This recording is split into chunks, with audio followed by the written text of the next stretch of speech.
الذين كفروا بآيات ربهم ولقائه فحبطت أعمالهم فلا نقيم لهم يوم القيامة.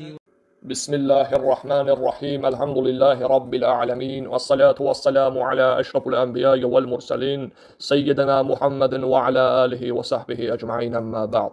Esselamu Aleyküm ve Rahmetullahi ve Berekatuhu muhterem Müslümanlar. Bugün bir mövzuya toxunmaq istəyirəm. Qardaşlardan biri bir video atdı bizə, mənə daha doğrusu o videoda Rafizi birinin Osmanın ardıcılları Dəccalın ardıcıllarıdır və ya onun dediyi kimi desək, güya ki Dəccalın arxasıca gedən qövm Osmanın səfində olanlar olacaq. Yəni Dəccalın arxasıca gedən taifə Osmanın ardınca gedənlər olacaq. Osman İbn Affan radiyallahu anhu xəlifənin. Yəni Rafizilər həmişəki kimi burada da yalana yönəliblər, iftiraya yönəliblər və oradan istədikləri formada siravi cahil insanları azdırmağa çalışırlar. İndi biz baxacağıq bu rəvayətə, görək bu nədir, burada nələr var, nələr yox, sahihdir, zəifdir, nədir bunun hökmü, oraya baxacağıq və bu adamın danışmasından mən gördüm ki, o elm tələbəsi deyil, yəni onun bir elmi yoxdur. Ərəbcədə qarışdırıb nə gəldi deyir, ağzını əyir bükür ki, sanki qarşıdakı onun dinindən nəyisə bilib danışdığını zənn etsin, amma o deyil.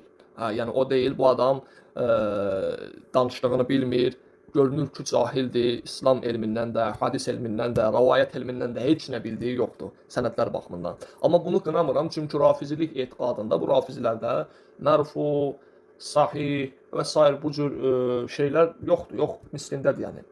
Hədisdir və salam, necə gəldi? Bu yalnız əhl-i sünnədədir bu cür araşdırmaq. Və bu adamın göndərdiyi rəvayətin isnadı səhih deyil. Açıq zəifliklər var. Və bu adamın oxuduğu kitab Əl-Ma'rifə və Tarixdir. Müəllifi də Yaqub İbn Sufyan Əl-Fəsəvidir. Əl-Fəsəvinin kitabından gətirib. Burada indi biz ilk öncə baxırıq gətirdiyi ravilərə, rəvayətin durumuna. İbn Numeyr, Abdullah İbn Numeyr.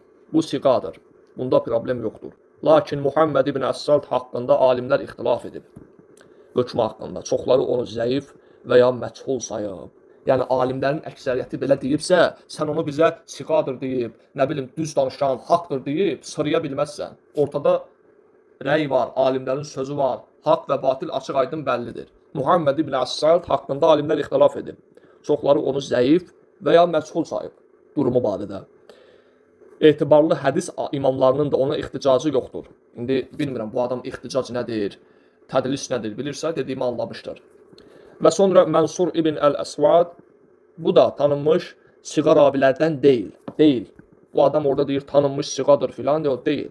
Mənsur İbn Əl-Əsvad tanınmış siğa ravilərdən deyil, halı naməlum, zəif sayılır. Və sonra Əl-Əməş. Əl-Əməş siğadır. Bunda məsələ yoxdur, problem yoxdur. Lakin tədlis edən ravidir, tədlis. Bunu burada yəqin açmağa ehtiyac yoxdur. Bu adam bilirsə, yəqin ki anladı dediyimi. Güman edirəm ki, anlayar. Açmağa ehtiyac yoxdur, qısa keçirəm. Bu isnadda, bu gətirdiyi isnadda səmi'tu kimi açıq eşitmə ifadəsi yoxdur. Yəni bu da nə deməkdir? Əlavə zəiflik, daif. Bu əlavədir. Və Zeyd ibn Vahb, o siqadır. Huzeyfə də isə sahabədir. Gətirdiyi ravilər haqqında durum budur. Lakin yuxarıdakı zəifliklər bu rəvayətin səhih olmasını, ümumən səhih olmasını yox edir, aradan qaldırır. Çünki məsələnin içərisində 3 dənə problemli şəxs var. Tədlis olunmayan, ixticac edilməyən və zəif, halı naməlum olan. Buna görə də Muhammed İbn Əssalt, Mənsur İbn Əl-Əsvad və Əl-Əməş, yəni bunlar haqqında, bunları gətirərək siqadır deyib, onlarla o digərləri ilə birləşdirib, hədisi səhih hökmünə qoymaq olmaz və isnadda da açıq eşitmə, səmi'tu ləfsi də yoxdur. Bu da bir problemdir. Ona görə bu adam cahil olduğu buradan bəllidir. Və bunları mən demirəm, bunları İbn Həcər Əl-Əsqalani Təhsib Əl-Təhsib adlı kitabında 6-cı cild səhifə 400 və 402 bu səhifələr arasında Numeyr, Muhammed İbn Əssad və Mənsur İbn Əl-Əsvad haqqında tədqiqat verir. Xüsusilə İbn Əssaltın zəifliyini qeyd edir. Yəni qeyd olunur orada, onlar haqqında bildirir.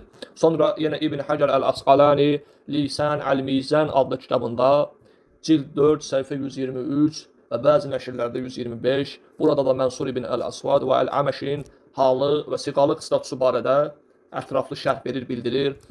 Və sonra yenə İmam Muhammed ibn Əhməd Az-Zəhəbi rahiməhullah Meyzən Əl-İ'tidal adlı kitabında cild 1 səhifə 376, 377 və 378-ci yerlərdə, səhifədə Muhammed ibn Əs-Salt və Mənsur ibn Əl-Əsvad haqqında zəif və şübhəli olduğunu bildirir.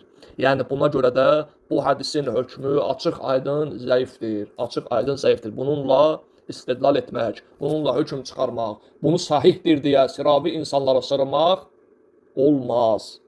Yəni bu rafizlərin işi peşəsidir. Buna qarışmıram, neçə demirəm. Amma olmaz. Yəqin ki bunu paylaşan insan da utanar biraz və bir də bu cür şey etməz. Və gedər hadis elmini, rəvayət elmini, ravi elmini biraz öyrənər. Bunlar nə deməkdir? Və qaldı ki, Əl-Mərifətül və Tərix kitabına Yaqub ibn Sufyan Əl-Fasavidən açıq aydın özü bu kitabda Osman ibn Affan adlı babda, bölümdə daha doğrusu açıq aydın Osman haqqında deyir ki, İnnə Osman ləminə əfdəli əshəbə Rasulillah sallallahu aleyhi və səlləm. Həqiqətən Osman Allah Rasulunun sallallahu aleyhi və səlləmin ən fəzilətli səhabələrindəndir. Elə Əl-Mərifə və Tərix adlı bu kitabında onu bildirir. Bu kitabda onu bildirən adam digər şeyi bildirib, zəif və ya səhih olmadığını bildirə bilər. Yox, şərhində alimlər, o kitabın şərhində onun da daif, zəif olduğunu bildiriblər. Amma bu adam oxumur. Bunların işi peşəsi budur ki, yalanı doğru kimi insanlara sırmaq. Sonra yenə Əl-Mərifə və Tərix kitabında davamında deyir ki, Kənə Osmanu xayran kəsiran və kənə min xayrə'l muslimin. Osman çox xeyirli bir insan idi və müsəlmanların seçilmişlərindən idi. Xayrə'l muslimin, seçilmişlərindən idi, xeyirlilərindən idi.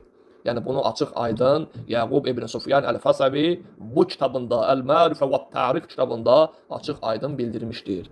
Ey Rafizi, sənə səslənirəm, get biraz hədis elmini öyrən, biraz rəvayət, ravi, hal nədir bunları öyrən, əhl-i sünnəyə də bir nəzər getir, sonra bu cür şeylər paylaş. Burada sadəcə özünü utandırmısan, özünü alçaltmısan, bilərək və ya bilməyərək qarşıdan baxan bir elm sahibi sənə baxıb sadəcə gülür. Belə zəif məsələlərlə, zəif rəvayətlərlə insanların arasına fitnə salmaqdan, insanları azdırmaqdan, onları nəyəsə yönətməkdən çəkin, Allahdan qorx. Sənə tövsiyəm odur ki, Allahdan qorx, gətirdiyin şeyi nəzərdən keçir, sonra gətir. Çünki görürsünüz ki, biz belə bir şey etmirik. Bilmədiyimizi də səhihdir deyib və ya zəif bildiyimizi, səhih bildiyimizi biz demərik. Hətta biz öz alimlərimizin kitablarından nələrsə oxuyarkən, orada zəif bir şey olarsa bildiririk ki, qardaş, bu zəifdir və bunu demək bizə vacibdir üstümüzə ki, zəif kimi deyək, sahih kimi deyək. Sizi kimi zəifi sahih adı ilə insanlara sarımaraq. Allah sizləri hidayət etsin.